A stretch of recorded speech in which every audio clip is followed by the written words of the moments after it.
Assalamualaikum warahmatullahi wabarakatuh. Apa kabar semua? Semoga kalian selalu dalam keadaan sehat walafiat, meskipun dalam media pembelajaran jarak jauh. Untuk materi hari ini adalah IPS kelas 8. Kita akan membahas tentang perdagangan antar daerah, perdagangan antar pulau, dan perdagangan internasional. Baik anak-anakku sekalian, sebelum kita mulai pembelajaran hari ini, mari sama-sama kita membaca basmalah. Semoga apa yang akan kalian terima nanti bisa kalian pahami dengan baik. Kita awali dengan membaca basmalah. Bismillahirrohmanirrohim. Kegiatan perdagangan muncul karena adanya beberapa unsur perbedaan antar wilayah, seperti perbedaan jenis kebutuhan, perbedaan potensi alam, perbedaan kuantitas dan kualitas sumber daya manusia. Sebagai tujuan dari pembelajaran materi kali ini, diharapkan kalian mampu mendeskripsikan perdagangan antar daerah atau antar pulau, dan juga mendeskripsikan perdagangan antar negara atau perdagangan internasional. Mari kita bahas satu persatu pengertian dari perdagangan antar daerah atau antar pulau dengan perdagangan internasional atau perdagangan antar daerah.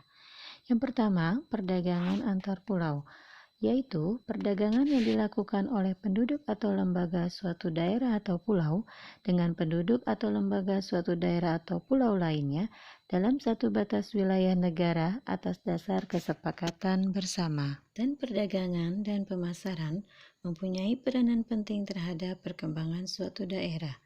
Usaha perdagangan dapat mempertinggi nilai suatu barang, mempertinggi tingkat konsumsi masyarakat dalam jenis dan kualitas barang, serta memperluas pergaulan hidup antar manusia, antar daerah, dan antar negara.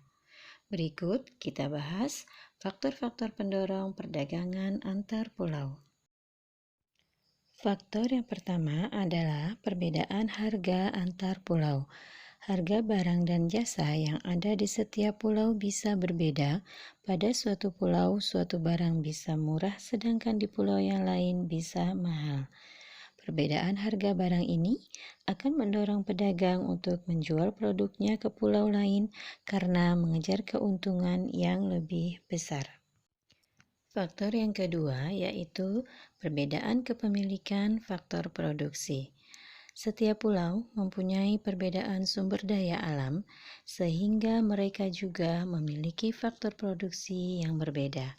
Misalnya, Pulau Kalimantan mempunyai sumber daya tambang batu bara, sedangkan di Pulau Jawa terdapat pembangkit tenaga listrik yang membutuhkan pasokan batu bara.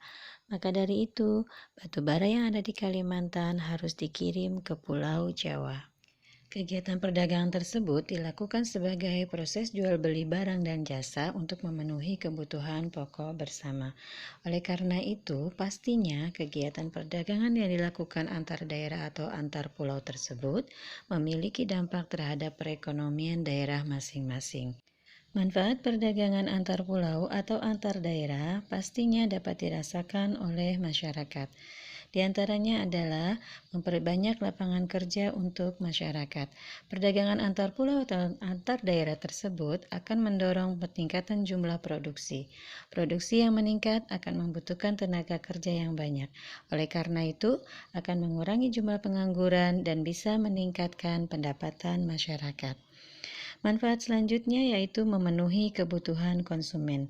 Setiap konsumen atau masyarakat memiliki kebutuhan yang berbeda-beda antar wilayah. Adanya perbedaan sumber daya alam yang ada, maka setiap pulau memiliki kelebihan dan kekurangan untuk memenuhi kebutuhan masyarakat. Yang ketiga, meningkatkan produktivitas penduduk. Adanya perdagangan antar pulau atau antar daerah tersebut akan meningkatkan jumlah permintaan barang dan jasa dari masing-masing pulau ke daerah yang lain atau daerah yang lain ke pulau yang lainnya, sehingga akan mendorong perusahaan untuk meningkatkan produksi barang dan jasa, dan tenaga kerja yang ada akan meningkat juga produktivitasnya.